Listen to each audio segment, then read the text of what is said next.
Leia Healthcare, looking after you always. Proud sponsors of Real Health with Karl Henry. Hello and welcome to Real Health with me, Karl Henry, in association with Leia Healthcare. Folks, as winter and the dark nights close in and we prepare for 6 weeks of level 5 lockdown, I thought this is an ideal time to find out how we can improve our immunity and increase our vitamin D levels, or the sunshine vitamin, as we spend more and more time indoors. Helena Scully is a registered nutritionist and the first author of a 5-year study from Trinity College and St. James's Hospital that has looked into vitamin D deficiencies in Irish people. I'm delighted to say she joins me now. Helena, welcome to Real Health. How are you? Very good. Thank you so much for having me. It's great to have you on. I'm really interested in this. I read more and more about vitamin D all the time. And obviously Ireland wouldn't be the sunniest country in the world. We're heading into winter, the clocks are going back, and we're going to get less and less light over the course of the next couple of months. So first of all, give me some background into the study. What was it about, and where did the idea come from?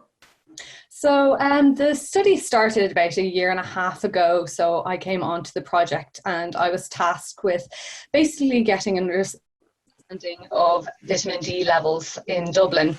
So we did that by assessing the vitamin D blood tests that come into the St. James's department, biochemistry department, from GPs around the country.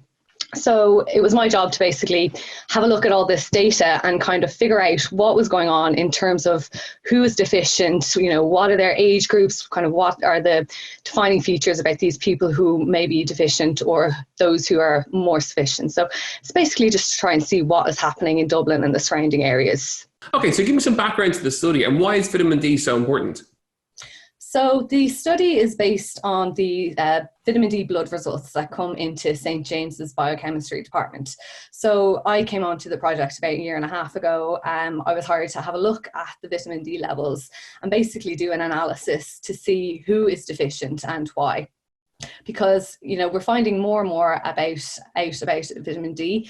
We know obviously that it's really important for your bone and muscle health, but in the last few years, kind of other areas of interest such as cardiovascular disease, diabetes, and immunity have kind of been raised in terms of being associated with vitamin D. So it's really it was a good idea to have a look and see what the health is of the population in respect to vitamin D.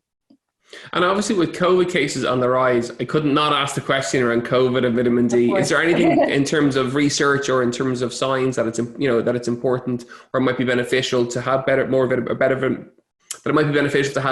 D levels? Yes, so we currently do know that vitamin D is associated with immune health. So it's involved in kind of upregulation of the immune system, and it also has anti-inflammatory effects. And then taken together, this has been looked at in respect of, say, respiratory conditions, respiratory infections and asthma. And vitamin D has been associated with improved outcomes in these kind of conditions. So it does make sense that vitamin D would be associated with, say, a disease or conditions such as COVID or all that's involved with that. So there is kind of basis in physiology as how this would make sense that vitamin D is having an effect on COVID infection. But unfortunately, obviously, because COVID is such a new thing that's come about, and kind of the research is kind of trying to catch up and see, is this actually directly involved with COVID?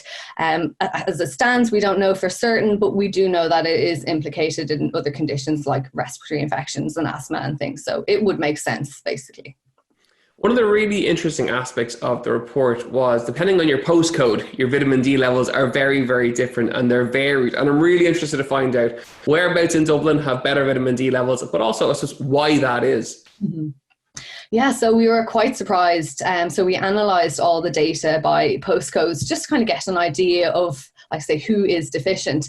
And we found that those, even in kind of areas that are quite close together, say, for example, like Dublin 2 and Dublin 4, we found hugely different levels of deficiency.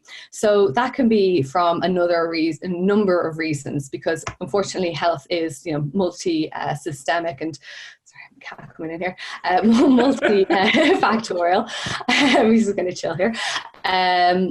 But basically, it's also associated with socioeconomic factors. So the the more kind of money that you have, the more likely that you are to have a more higher quality diet. So you're more likely to get things like farm salmon into your diet and oily fish. But then also you may be more likely to go on holidays, you know, to sunnier climes. And there, you know, if you're sunbathing, you're going to get more vitamin D that way. And then also there's other things like, you know, those who are lowest socioeconomic class are more likely to be doing things like shift work or night duty and things like this. And this just means that it lowers the opportunity for these individuals to get out into the sun and to get sufficient levels of vitamin D. So we think kind of socioeconomic is having a huge effect on kind of the difference between postcodes in particular. Okay, and another big variant is age. Different ages have different levels, and talk us through that.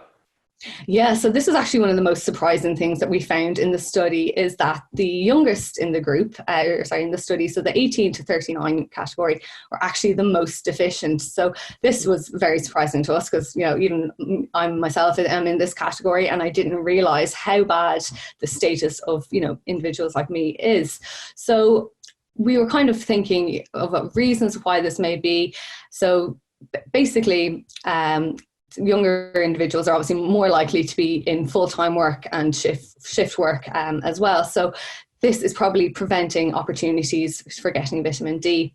And then also we know that, say, things like from the last nutrition survey that was done, it's almost 10 years ago now, but from the last nutrition survey, we know that meat and meat products is kind of one of the highest contributors to vitamin D in the diet.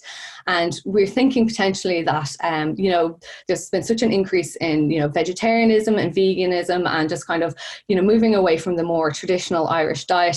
We think that potentially this is having an effect on vitamin D levels, because if you're not getting, you say, your meat products and your fish and then maybe your dairy products, then you're more likely to be getting vitamin D deficiency as a result.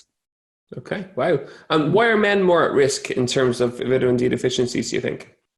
So it's probably due to the fact that men are less likely to have health-seeking behaviors. So this means, like, you know, they're less likely to go to the GP if there's something wrong. You know, they're probably less likely to go to the GP and ask for a vitamin D test in the first place.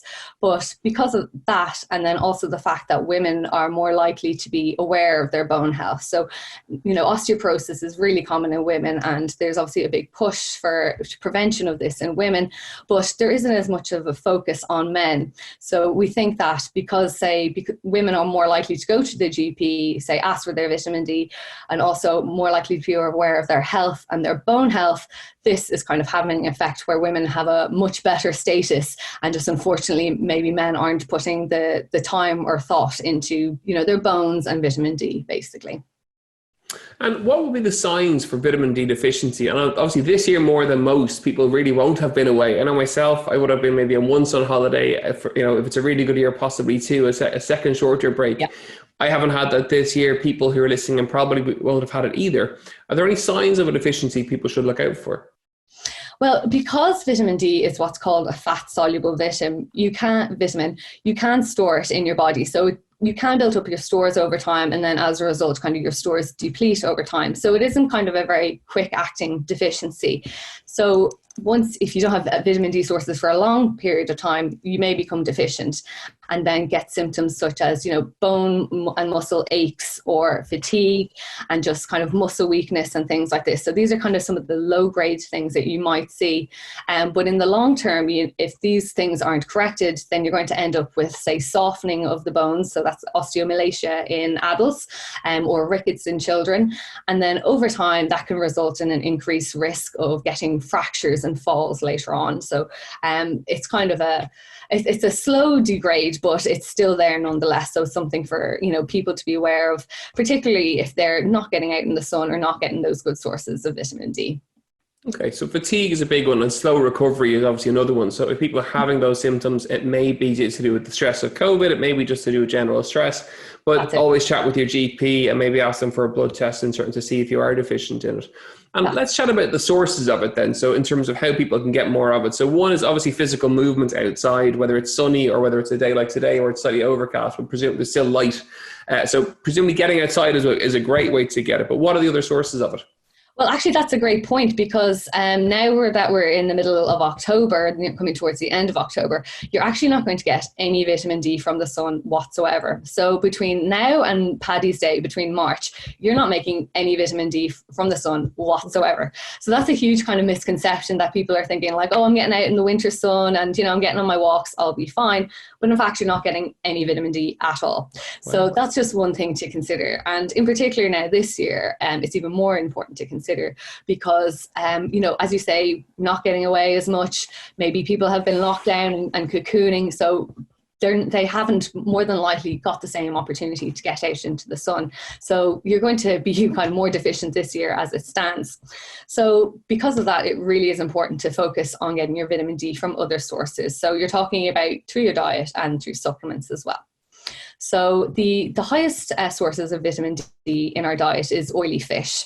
So things like your salmon, your mackerel, your rainbow trout, all these things are going to have high levels of vitamin D. And in particular, actually, the wild varieties have higher vitamin D than the farmed varieties. So that's just something to note. But you can also get it from, your fortified products. So, you're going to get it through, Super Milk has it fortified, their milk. And then there's also, cereals that have been fortified with vitamin D. So those are kind of the things that you should be focusing on more so. And then, if you are, vegan or vegetarian, it's going to be naturally more difficult to get those sources of vitamin D in. So maybe look for mushrooms that have been ripened in the sun. So mushrooms are basically one of our only sources of fruit and veg that has vitamin D in it. So even if you have, regular mushrooms and you leave them out in your windowsill in the summer for a few hours, they will actually make vitamin D themselves. So even just your run-of-the-mill mushrooms, you stick them out in the sun, give them a bit of a sunbathe, and they will produce vitamin D for you. But overall, it's just about focusing on getting those sources into your diet. And then if you're not really comfortable, if you don't eat a lot of fish, if you don't eat a lot of dairy or fortified foods or anything like that, then it's about making up these backup plans and getting it in the form of supplementation. And let's chat about the amount of vitamin D then. So I know, a lot of the times with advice from a dietitian or from a nutritionist, there's there's your 5 or 7 fruit and veg a day. There's a kind of a specific, you should have X amount. So let's bring that back to vitamin D. Yeah. What's the recommended amount, and how can we A, see that in food, and B, if we need to get a supplement, how much should we be taking? Yes, so basically everyone over the age of 5 should be aiming to get about 10 micrograms or 400 international units of vitamin D a day at a minimum. So if you're in an at-risk category, if you're older and you're cocooning, it's more important to get more vitamin D. So those should aim to get about 20 to 25 or 800 to 1,000 international units of vitamin D a day. And then other at-risk groups include, those individuals who maybe have their skin covered all the time from religious stress, those who have darker skin pigmentation, those who have malabsorption conditions. All of these people should consider taking a higher dose of vitamin D just to make sure that they're maintaining their levels. Okay, great. Now, Pete, I'm going to pick your brains now, a question from my end of it. So I run a huge amount. I have a marathon coming up in about 3 weeks' time within my 5K radius, obviously. Should I be taking extra vitamin D in terms of recovery? So I drink milk. I take meat in my diet. I actually love mushrooms. I've got plenty of mushrooms in my diet. But should I be taking extra to help my recovery? Well, I wouldn't say in particular that, I'm not too 100% on the research myself for in particular focusing on recovery, but we know that it is good for your bones and muscles and for maintaining your strength and endurance. So I think it would be prudent to make sure to get 10 micrograms of vitamin D a day on top of your daily, diet and things like that, just so you can be guaranteeing that you're getting it in. And that means because you are, maybe placing increased stress on your body in terms of, running a marathon. It's a big undertaking, and, your body is going to be in demand of increased nutrients. So it probably would be beneficial just to take a supplement in addition to your, daily diet as well, just to confirm it. Okay, great. The Nordic countries, I'm fascinated how they get enough of it in, because they get so much less light than we would get over the course of the year. Do they have more fish in their diet, oily fish presumably, or, in terms of vitamin D levels for them, how do they get around that?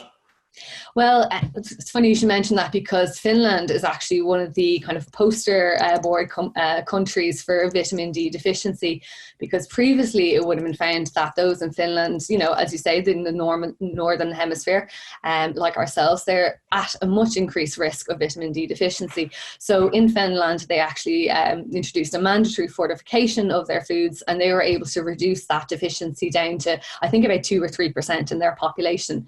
So when you can compare to ours, when you're looking at maybe, you know, from our study anyway, we found about approximately 50% of individuals with insufficient vitamin D. You know, you're talking like that's a massive number of people that could potentially improve their vitamin D status if it was mandatory. But, you know, just kind of putting out the recommendations out there of, you know, telling people to get their supplements in and make sure to be focusing on their diet, I think is the first step anyway. And should that be something on a government level we look at here in terms of mandatory fortification of certain foods, so that all socioeconomic groups, you know, on the basic foods such as maybe milk or breads or stuff like that, are fortified so that we all get plenty of vitamin D that way? Well, yeah, so that is, you know, the debate that's going on at the moment. You know, you see, the thing is that if you implement something like a mandatory fortification, you're kind of just having a blanket approach to the population, and it doesn't really take into consideration maybe the individuals at the upper end of the scale who may already have a high amount of vitamin D in the diet. And you see, as I mentioned, vitamin D is a fat-soluble vitamin, which means it does build up over time, which means you can build up levels where it becomes toxic. So this means that, you know, you can have consequences of over-supplementation. So increased calcium and even renal stones are some of the disadvantages of a high vitamin D level. So you can't, unfortunately, you know, deciding on what level to supplement the population is a matter of intense debate, because you want to have enough to keep the majority of the population adequate or sufficient without putting those individuals at increased risk, you know, having ill effects for those individuals on the flip side of things, basically. Okay, and I want to put it back to the winter now. So we're facing into a tough winter. Winter is hard at the best of times, but especially this year for people. Immunity is going to be more important than ever before. So we know getting more vitamin D is going to help to boost your immunity. What else can people do for their immunity and to improve it?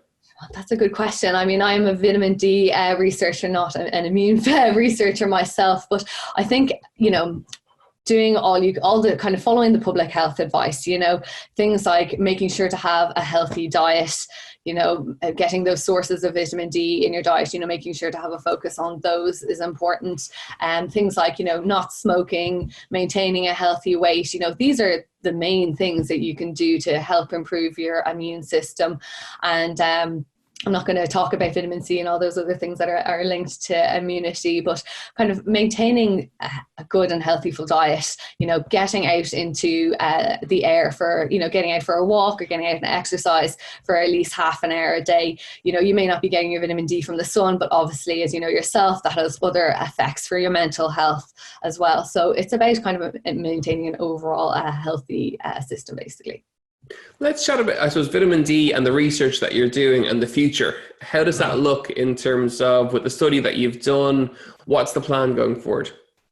So for our next study, what we would like to look at is, so for the first study, we're basically finding out how many were deficient. And so for the next study, we're trying to find out why. So I have it's basically a study that's going to be a questionnaire study where we're going to follow up individuals who've had their vitamin D done in St. James's and follow up with a questionnaire. And this questionnaire will ask things like, you know, why did you get your vitamin D tested, you know, about pre-existing conditions, and then also questions about their diet in terms of vitamin D and calcium intake, and then other, you know, risk factors. So hopefully we'll be able to tease out, you know, not only like who is deficient, but also the why. And then we've also a number of collaborations with other research groups kind of ongoing, just to look at specific areas of the population in terms of ethnic groups and things like that. And then we're also hoping to kind of have a look at, you know, vitamin D and COVID, and just have a bit of a look at that. But yeah, I'm quite lucky. There's a lot of data for me to look at. I'm currently doing my PhD on it, so I'm going to be busy over the next year or two with this. But yes, there's a lot of research in the area of vitamin D, which is great, and I'm delighted to kind of be contributing to it. Okay, and finally, so should people be going to their GPs, getting a blood test maybe once every 12 months or something like that, checking for, again, levels in terms of vitamins and things like that? Is that an important thing to do, because in case they don't pick up the fact that they may be deficient in vitamin D? Well, not necessarily. So if you are, if you're healthy overall and that you're taking your vitamin D supplement to 10 micrograms a day, there's no real cause for you to go to your GP. But if you are experiencing, say, some of the deficiency symptoms, like I mentioned, or if you're in an at-risk group, so the malabsorption, those who are cocooning, those with darker skin type, those who don't get out in the sun very often, the classic sun avoiders, those individuals, if they're experiencing any symptoms and are obviously in this category, then it is something to talk about to your GP about. But it's not just a blanket case of that everyone should go to their GP and everyone should get their vitamin D tested, because, it's just not necessary really. It's only if you're in that at-risk group or if you're feeling kind of the ill effects should you investigate it. Fantastic. Helena Scully, thank you so much for joining us on today's episode. When you have your next study done, do come back to us and tell us the results, and we'll hook up for another chat. It's fascinating stuff, really interesting to learn about, and really good content for people to know about. Folks, as ever, you know where we are, at Karl Henry PT on Twitter and on Instagram, realhealth@independent.ie. Have a wonderful week, and we'll see you next week. Leia Healthcare, looking after you always. Proud sponsors of Real Health with Karl Henry.